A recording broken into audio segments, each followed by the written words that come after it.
બીજી તરફ ખાસ કરીને અગર રૂપી ટર્મમાં જે દબાણ આવ્યું છે તેનો સીધો ઇમ્પેક્ટ આપણને આઈટી ઇન્ડેક્સ પર પણ જોવા મળી રહ્યો છે. આજે ખાસ કરીને નિફ્ટી આઈટીમાં પણ એક સારી એવી ખરીદારી ઓવરઓલ અહીં આપણને જોવા મળી રહી છે.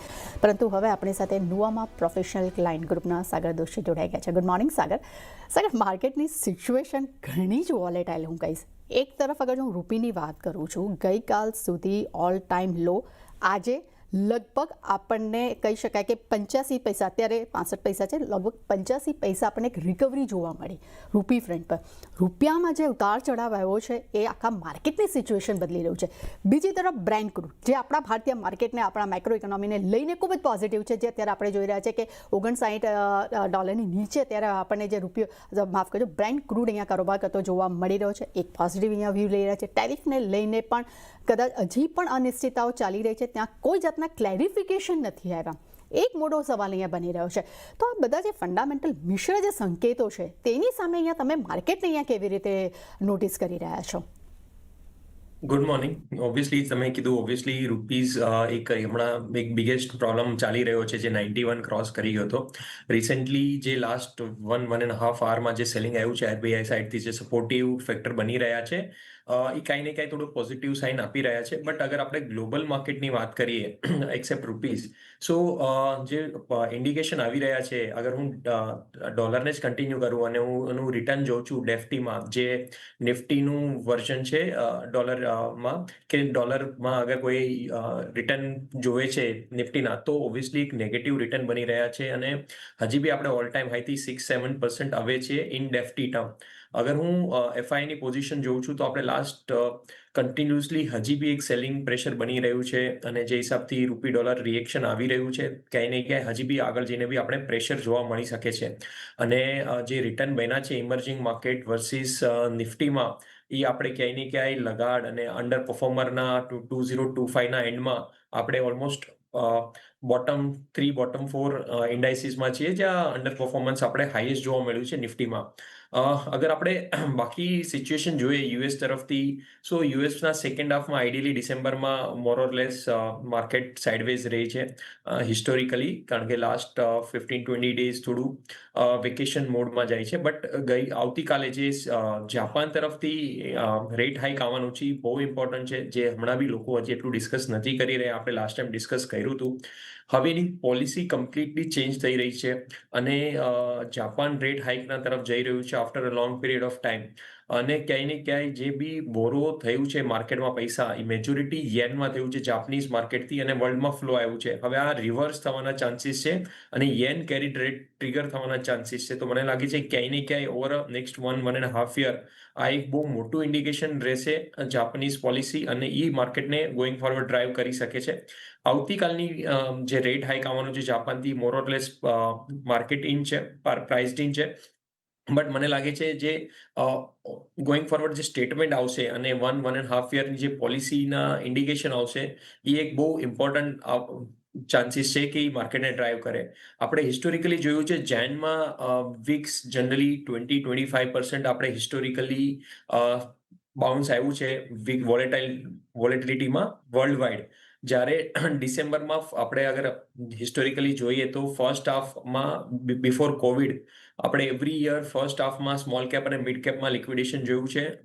After Covid second half of the ડિસેમ્બરમાં આપણે લિક્વિડેશન જોયું છે. અરાઉન્ડ 2020ના અરાઉન્ડ ડિસેમ્બરમાં આપણે ઇન્ડાઇસીસ 3-4% નું એક સારું સેલ ઓફ જોવા મળ્યું છે સ્મોલ કેપ અને મિડ કેપમાં. અગર હું લાસ્ટ 5 યરના ડેટા જોઉં છું તો સેકન્ડ હાફમાં towards specially 21st-22nd of the December.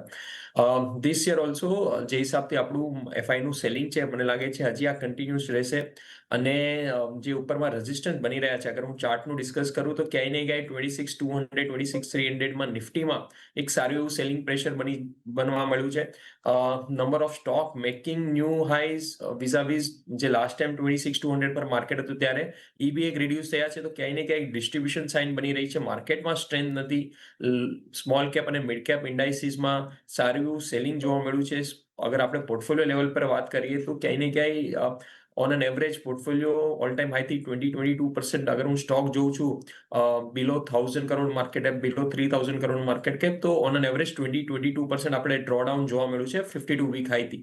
સો માર્કેટમાં ક્યાંય ને ક્યાંય ગ્લોબલ ઇન્ડિકેશન એક સારા નથી. ગ્લોબલ માર્કેટમાં યુએસ તરફથી બી એક સારું ઇન્ડિકેશન નથી. જાપાનીઝ હવે એક ટ્રિગર કરી શકે છે સેલ ઓફ.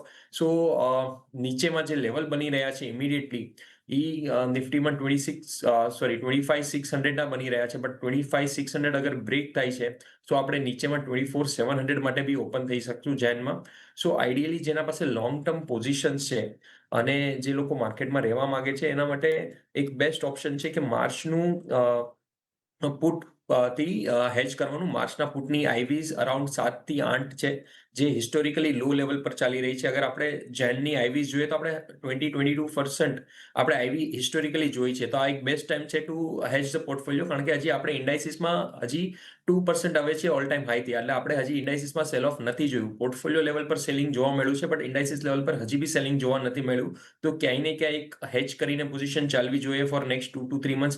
આપણું બજેટ બી છે. સો આ બધા ફેક્ટરને ધ્યાનમાં રાખતા નેક્સ્ટ 3 મંથ્સ માટે આપણે હાયર વોલેટિલિટી ફેઝમાં જવાના હાયર ચાન્સીસ છે. સો એકવાર પોર્ટફોલિયો હેજ કરવાનું કરંટ લેવલ પર એક ઇન્ડિકેશન બની રહ્યું છે.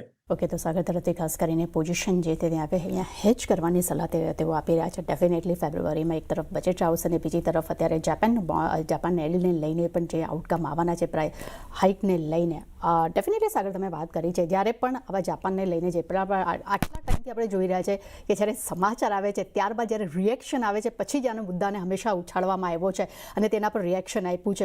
પરંતુ તમે એડવાન્સમાં અત્યારે જે હિસાબે અત્યારે આપણે રોકાણકારોને તમે જે અત્યારે એડવાઇસ આપી રહ્યા છો ડેફિનેટલી ખૂબ જ ઇમ્પોર્ટન્ટ છે, કારણ કે કાલનો દિવસ માર્કેટ માટે પણ અને પૂરી ગ્લોબલ લેવલ પર પણ માટે પણ ખૂબ જ અહીંયા ઇમ્પોર્ટન્ટ ધરાવશે જ.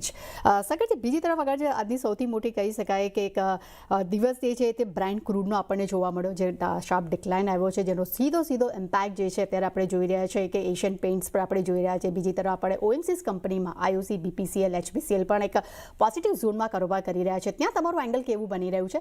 ખાસ કરીને બીપીસીએલને તમે અહીંયા કેવી રીતે જોઈ રહ્યા છો ટેકનિકલી?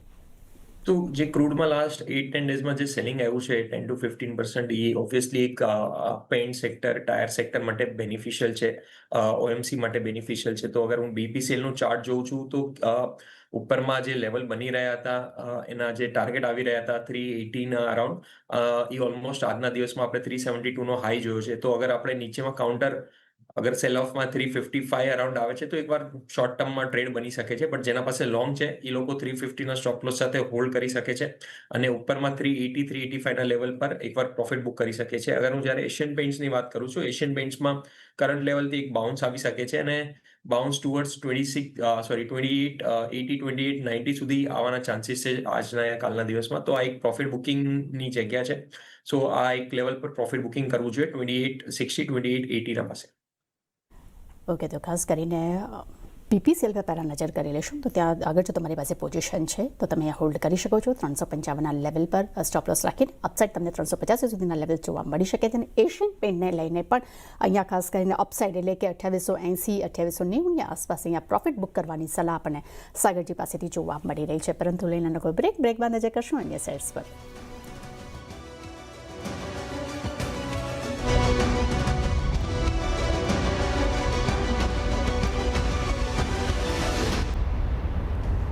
બ્રેક બાદ ફરી આપનું સ્વાગત છે. સાગર દોશી આપણી સાથે જોડાયેલા છે. સાગરજી, ખાસ કરીને અગર જો ટેકનિકલી ચાર્ટ વાઇઝ જોઉં છું તો એસ્ટરલનું કાઉન્ટર પર નજર બની રહી છે. ખાસ એક શાંત આપણને બ્રેકઆઉટ જોવા મળી રહ્યો છે.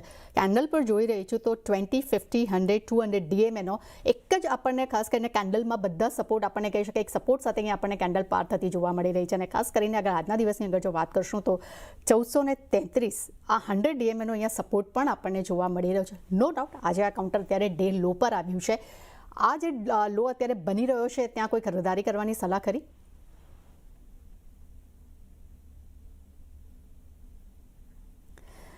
સાગરજી, તમારે અનમ્યુટ કરવું પડશે.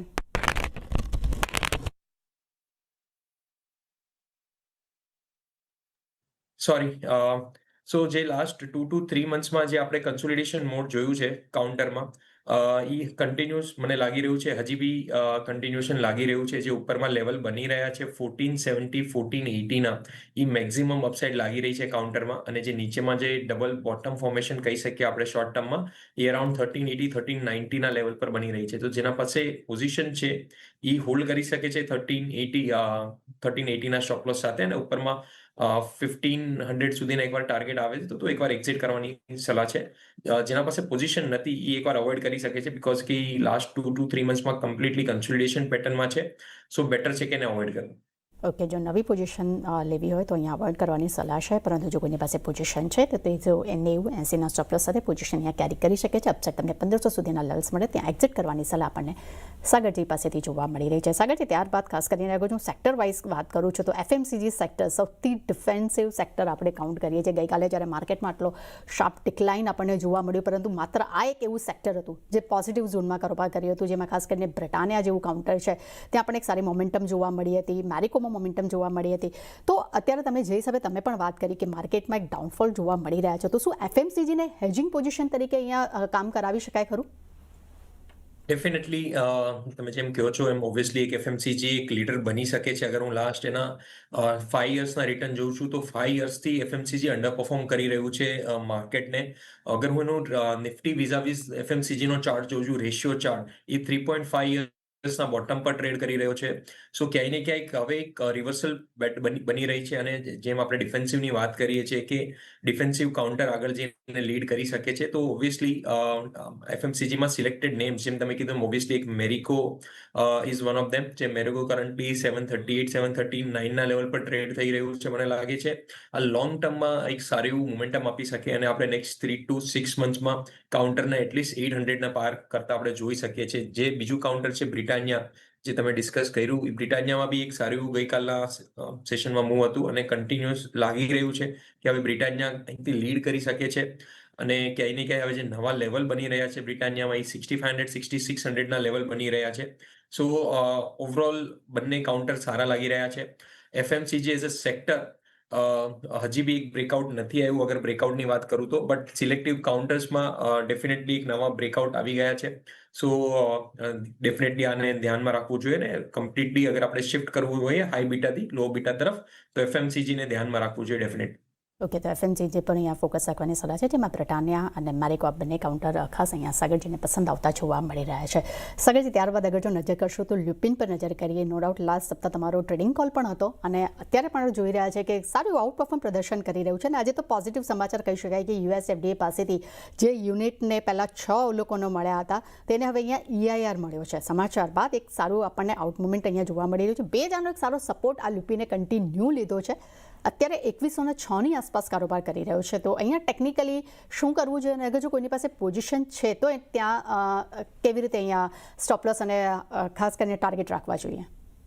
જો જેના પાસે પોઝિશન છે એ લોકોએ જે સ્ટોપ લોસ રાખવાનો છે, હવે એ લોકો ટ્રેલ કરીને 2080નો સ્ટોપ લોસ રાખી શકે છે. જે 2 દિવસનો ગઈકાલનો બી લો આપણે કન્સિડર કરીએ તો એ ઓલમોસ્ટ 2077નો લો બન્યો હતો. આજે એક નવા ફ્રેશ હાઈ બનાવવાની ટ્રાય કરી છે, નવા રેન્જમાંથી બહાર નીકળવાની ટ્રાય કરી છે. અગર સસ્ટેન થઈને 2115ની ઉપર ક્લોઝ આપે છે તો નવા જે લેવલ બની રહ્યા છે એ 2280 સુધીના ટાર્ગેટ ઓપન થઈ શકે છે. સો આજનો ક્લોઝ ઇમ્પોર્ટન્ટ છે બીકોઝ કે જે હિસાબથીનું RSI ડાયવર્જન્સ બની રહ્યા છે અને નવા બ્રેકઆઉટ આવી રહ્યા છે, તો મને લાગે છે આજનો ક્લોઝ અગર 2115ની ઉપર આવે છે તો ફ્રેશ પોઝિશન 2220 અને 2280 સુધીના લેવલ ઓપન થઈ રહ્યા છે. અને જેના પાસે લોંગ એક્ઝિસ્ટિંગ છે એનો સ્ટોપ લોસ રેઝ કરીને 2080 સુધી કરી શકે છે. પોઝિશન છે તે હોલ્ડ કરી શકે છે. 2080નો સ્ટોપ લોસ અહીંયા તમારે રાખવાની સલાહ છે. અને અપસાઇડ હવે તમને 2280 સુધીના લેવલ્સ પણ તમને જોવા મળી શકે છે. આની પહેલાં તેમને 2180ના લેવલ્સ આપ્યા હતા. સગાજી, ત્યારબાદ ખાસ કરીને અગર જો નજર કરીએ તો કન્ઝ્યુમર ડ્યુરેબલ સેક્ટર પર મારું ફોકસ બની રહ્યું છે. એમ કહી શકાય કે NSEનો સૌથી વધુ મજબૂત સેક્ટરમાંનું એક સેક્ટર છે. પરંતુ હવે અહીંયા સિચ્યુએશન આપણે જોઈ રહ્યા છે કે મે 2023 બાદ અહીંયા આપણને એક ટ્રેન્ડલાઇન સપોર્ટ જોવા મળી રહ્યો છે. આઉટ પરફોર્મ પ્રદર્શન છે, પરંતુ ખાસ કરીને તેના નિફ્ટીના કન્ઝ્યુમર ડ્યુરેબલ ઇન્ડેક્સમાં લગભગ 15 શેર તેમને સામેલ અહીંયા આપણે થતા જોવા મળ્યા છે. પરંતુ મારું ફોકસ એમાં 2 કાઉન્ટર પર બની રહ્યું છે. એ છે એક તો ટાઇટન અને બીજું છે બ્લુ સ્ટાર. બ્લુ સ્ટાર સતત 4 દિવસથી એક સારું પરફોર્મન્સ દેખાડી રહ્યું છે. તો આ બંને કાઉન્ટર પર તમારું અહીંયા કેવી રીતે ધ્યાન બની રહ્યું છે હવે અહીંયા? તો અગર હું પહેલા બ્લુ સ્ટારથી વાત કરું તો જે રિસેન્ટ હાઈ બન્યા હતા આપણે જે હાઈ જોયેલા કરન્ટલી એ 2040 2050 લેવલ પર જોયેલા અને ત્યાંથી આપણે એક સેલ ઓફ જોયું હતું, એક ફાસ્ટ સેલ ઓફ બનેલું અને જે નીચેમાં બોટમ બની હતી અરાઉન્ડ 1700 બોટમ બની હતી. કરન્ટલી કાઉન્ટર એનું રિટ્રેસમેન્ટ કમ્પ્લીટ કરી રહ્યું છે. મને લાગે છે જે ઉપરમાં જે બાઉન્સ આવી શકે છે એ કાઉન્ટરમાં 1840 અને 1850 સુધીનું બાઉન્સ આવી શકે છે. તો જેના પાસે લોંગ છે એ ડેફિનેટલી આ 1840 1850ની રેન્જમાં એકવાર લોંગ એક્ઝિટ કરવાની ટ્રાય કરી શકે છે અને એકવાર પ્રોફિટ બુક કરી શકે છે.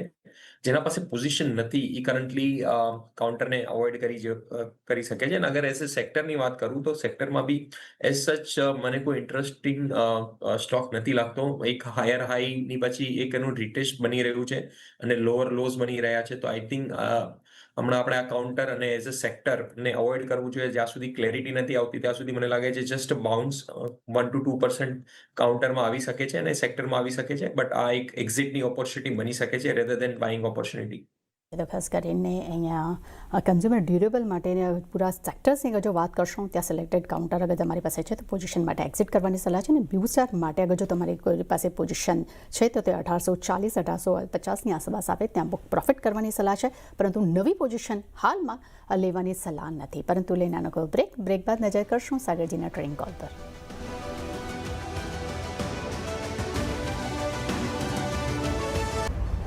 બ્રેક બાદ ફરી આપનું સ્વાગત છે. સાગર દોશી આપણી સાથે જોડાયેલા છે. સમય થયો છે ટ્રેડિંગ કોલ્સ જાણવાનો. સાહેબ જણાવશો કે તમારા રડારમાં જે કયા કોલ્સ છે?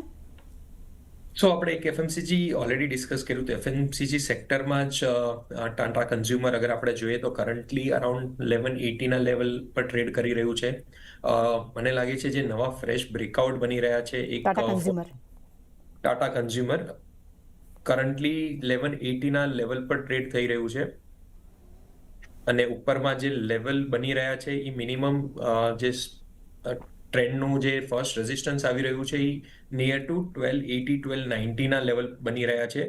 આફ્ટર કન્સોલિડેશન જે ડબલ બોટમ ફોર્મેશન અને એક ઇન્વર્સનું રિટેસ્ટ કરીને ચાલી રહ્યું છે. એક ફોલિંગ ટ્રેન્ડ લાઇનનું બ્રેકઆઉટ છે. અગર હું વીકલી ચાર્ટ જોઉં છું તો એક એંગલ્ફિંગ પેટર્ન બની રહી છે. એફએમસીજી મને લાગે છે કે હવે નવું લીડર બની શકે છે.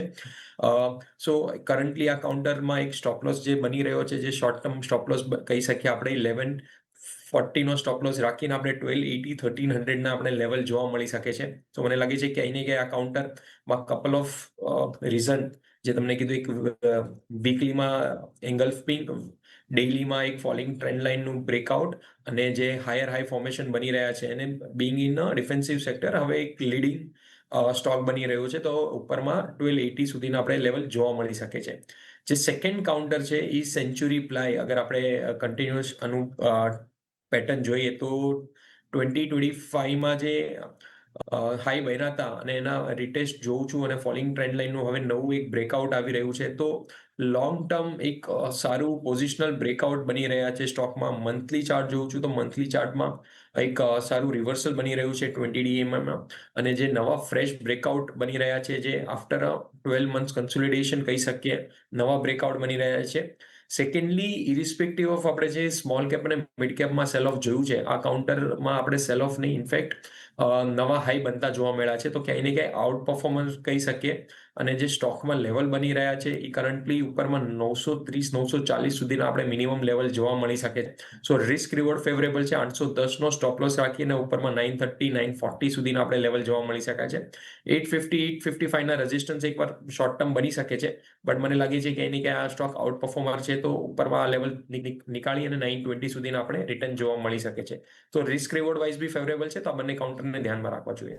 ઓકે, તો સાગર તરફથી આપણને અહીંયા બે ટ્રેડિંગ કોલ જોવા મળી રહ્યા છે. પહેલા છે ટાટા કન્ઝ્યુમર, જ્યાં 1230 1280 1290 સુધીના લેવલ્સ તમને જોવા મળી શકે છે. નીચે સ્ટોપ લોસ તમારે 1140 રાખવાની સલાહ છે. અને બીજું કાઉન્ટર ખાસ તેમને પસંદ આવી રહ્યું છે ટ્રેડિંગ કોલમાં, એ છે સેન્ચુરી પ્લાય, જ્યાં નીચે સ્ટોપ લોસ તમારે 810 રાખવાની સલાહ છે. અપસાઇડ તમને 900થી 940 સુધીના લેવલ્સ પણ તમને જોવા મળી શકે છે. સાગરજી, આપણે ઘણા બધા સેલ્સ વિશે ડિસ્કશન કર્યું છે. આપણા ટ્રેડિંગ કોલ્સ પણ જાણ્યા છે. આપના તરફથી ડિસ્ક્લેમર. સો આપણે જે સ્ટોક અને સેક્ટર ડિસ્કસ કર્યા છે અમે મારા ક્લાયન્ટો સાથે ડિસ્કસ કર્યા છે. It is safe to assume કે લોકો પાસે પોઝિશન હોઈ શકે. મારી અને કોઈ બી એસોસિએટની કોઈ બી સ્ટોકમાં પર્સનલ પોઝિશન નથી. Thank you. થેન્ક યુ સાગર, અમારી સાથે જોડાવા બદલ. તે સાથે જ માર્કેટ લાઈવમાં બસ આટલું. મને આપ સૌ આગળ મારા સહયોગી જણા લઈને આવી રહ્યા છે. કોમોડિટી લાઈવ જોતા રહેજો. સીએનબીસી બજાર.